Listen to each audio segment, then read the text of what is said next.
kalian hari ini? Baik, Bu. Baik. Untuk mengawali pertemuan kita hari ini, saya minta satu orang dari kalian untuk memimpin kita dalam doa. Terima kasih, Jilan. Terima kasih, Jilan. Kasih, Jilan. Baik.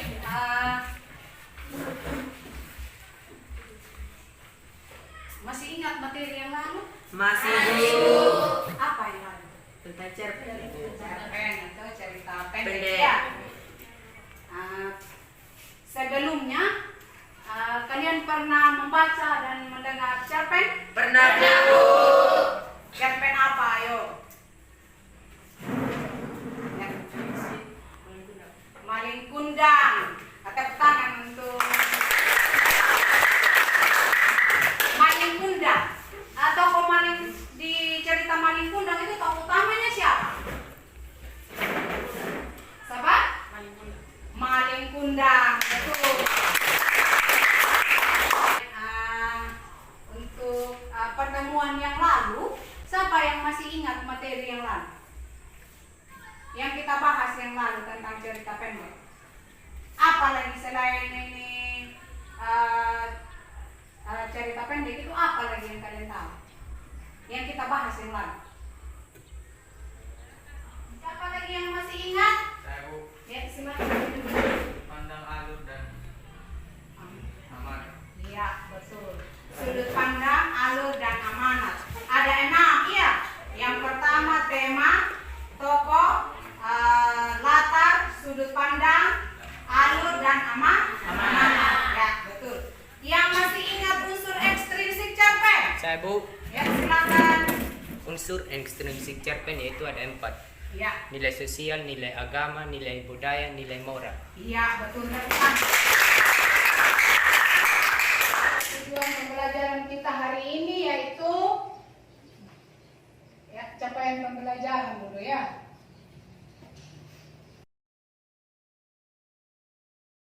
Baik, tujuan pembelajaran kita hari ini yaitu peserta didik mampu menganalisis struktur dan kaidah kebahasaan cerpen dengan benar. Baik, sebelum kita akan membahas struktur cerpen hari ini. Di dalam cerpen itu ada struktur yang pertama orientasi. Orientasi itu di dalam berisi tentang pengenalan tokoh, latar tempat, waktu dan suasana. Lalu yang kedua itu adalah rangkaian peristiwa. Rangkaian peristiwa di situ berisi tentang urutan kejadian dari latar tempat tadi, dari orientasi menuju ke komplikasi. Nah, sekarang komplikasi. Di komplikasi itu yang kalian tahu, komplikasi itu apa sih? Komplikasi. Masalah. Nah, di komplikasi di sini berisi tentang tokoh utama mengalami permasalahan atau yang dikenal dengan konflik. Nah, setelah di konflik masuk ke resolusi. Di resolusi di sini tokoh utama mulai memecahkan masalah yang dihadapi. Yang berikut selain resolusi atau titik penyelesaian masalah, apalagi? Koda. Ada koda yang kita kenal tadi yang disebut sama Jayanto tadi, ada amanat. Nah, di koda di sini pengarang menyampaikan pesan moral kepada pembaca. Jadi kalau kita belajar tentang cerpen ini bukan hanya semata-mata untuk memenuhi bahwa kita itu belajar cerpen di mata pelajaran bahasa Indonesia, tapi di sini ada pelajaran kehidupan yang kita harus petik untuk kita lakoni dalam kehidupan kita sehari-hari. Nah, selain struktur cerpen, yang berikut ada kaidah kebahasaan ini ada pengarang mulai memaparkan Yang pertama tadi di resolusi itu pengenalan tokoh. Nah, di kaidah kebahasaan ini pengarang menggunakan kata sifat untuk apa? Menerangkan karakter tokoh yang ada di dalam. Lalu yang berikut keterangan kata kiasan. Kata kiasan itu ada Dewi Pagi yang artinya matahari. Surga dunia yang artinya tempat hiburan atau pariwisata. Sebelum kita masuk mengerjakan LKPD, saya minta dulu dua orang untuk menguraikan kembali struktur dan kaidah kebahasaan teks cerpen. Siapa yang masih ingat? Ya, silakan.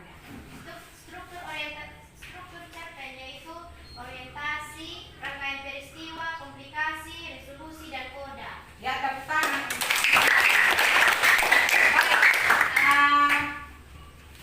Itu tadi struktur. Sekarang saya minta satu orang dari kalian menguraikan kaidah kebahasaan yang kita bahas tadi.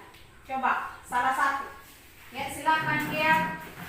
Dalam kaidah kebahasaan terdiri dari 4, yaitu kata ganti, kata sifat, kata keterangan, dan kata kiasan. Kaidah kebahasaan itu ada kata ganti orang, ada kata sifat, kata keterangan, dan kata kiasan. Baik, di sini sebelum Ibu membagikan LKPD dan amplop rahasia teks cerpen, silakan kalian membentuk kelompok. Seperti kelompok yang pertemuan pertama kita bentuk. Silakan membentuk kelompok sekarang. Nah, di sini berisi teks cerpen yang digunting-gunting dan berwarna berbeda-beda. Lalu ada strukturnya. Nah, di sini sebentar kalian menentukan teks yang warna apa yang Ibu instruksikan untuk dianalisis. Contohnya, kalau Ibu bilang analisislah teks berwarna pink, maka kalian menganalisis teks berwarna pink. Jodohkan dengan struktur yang ada di dalam amplop. Paham? Paham, Bu. Ibu membagikan amplop ya, warna hijau, teks berwarna hijau. Ya, silakan dari kelompok 1. Kelompok kami merupakan komplikasi. Ya, teks berwarna hijau merupakan komplikasi dari kelompok 1. Kelompok 2. Menurut pendapat kami, teks cerpen yang berwarna hijau adalah orientasi. Ya, orientasi. Yang kelompok 3. Menurut kelompok kami, teks berwarna hijau merupakan struktur orientasi. Ya, kelompok 4. Baik, menurut kelompok kami, teks berwarna hijau merupakan struktur dari bagian orientasi.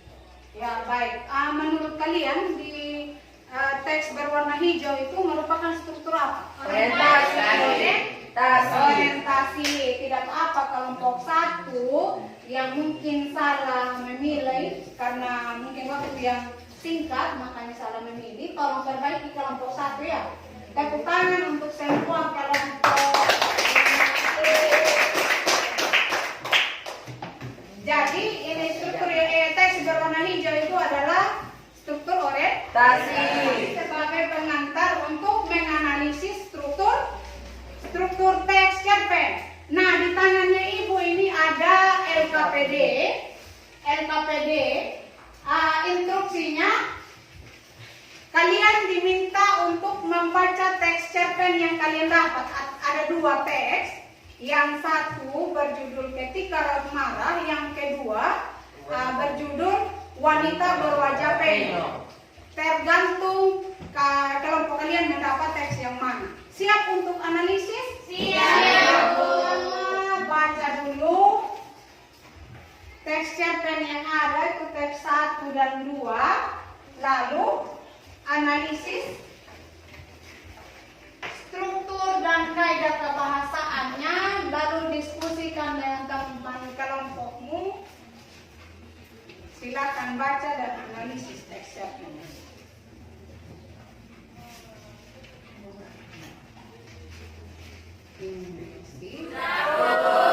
Baik, salah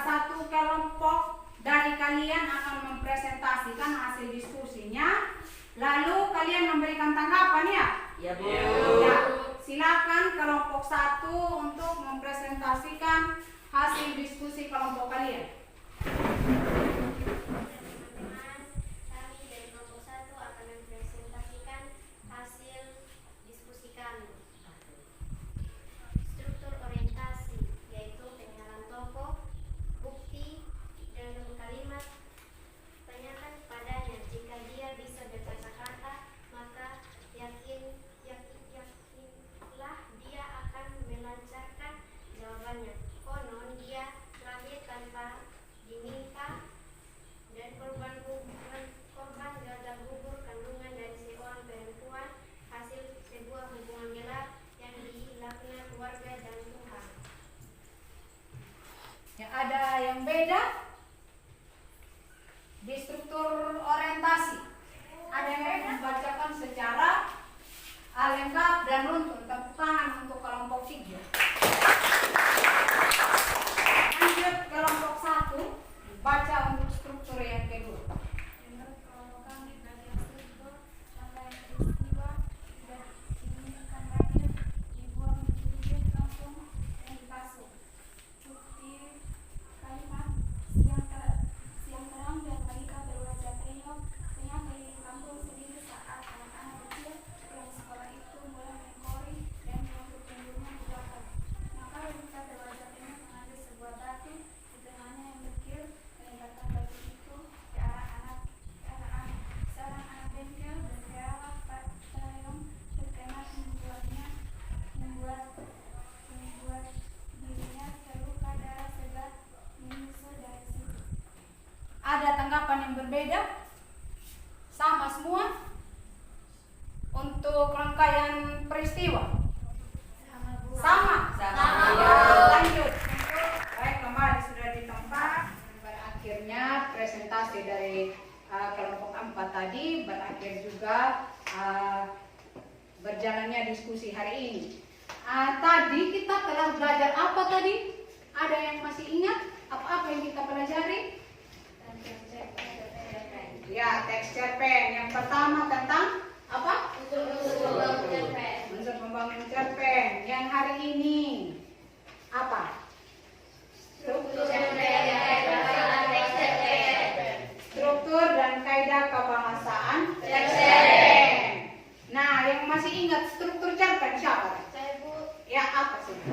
Orientasi, rangkaian peristiwa, komplikasi, resolusi, dan koda. Iya, betul. Tentang itu.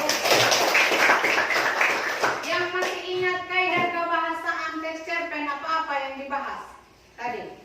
Ya, silakan. Ada kata ganti, kata sifat, kata keterangan, dan kata kiasan. Ya, betul. Teks cerpen ada orientasi, rangkaian peristiwa, komplikasi, resolusi, dan koda. Yang kedua, ini kaidah kebahasaan teks cerpen apa-apa saja? Kata ganti orang, kata keterangan, kata sifat, dan kata kiasan. Baik, untuk pertemuan minggu depan tolong baca di buku paket halaman 68, kemudian lengkapi teks cerpen yang ada di halaman 68. Lalu yang kedua, yang berikut, Ibu minta di pertemuan berikutnya tolong lebih aktif lagi berdiskusi. Dan sikap kita dalam pembelajaran itu harus tidak boleh main-main, tidak boleh korek-korek teman yang di samping. Nah, untuk mengakhiri pertemuan kita hari ini, saya minta satu orang memimpin kita dalam doa.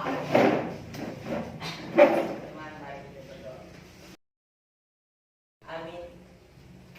Ya, sampai di sini saja pertemuan kita hari ini. Sampai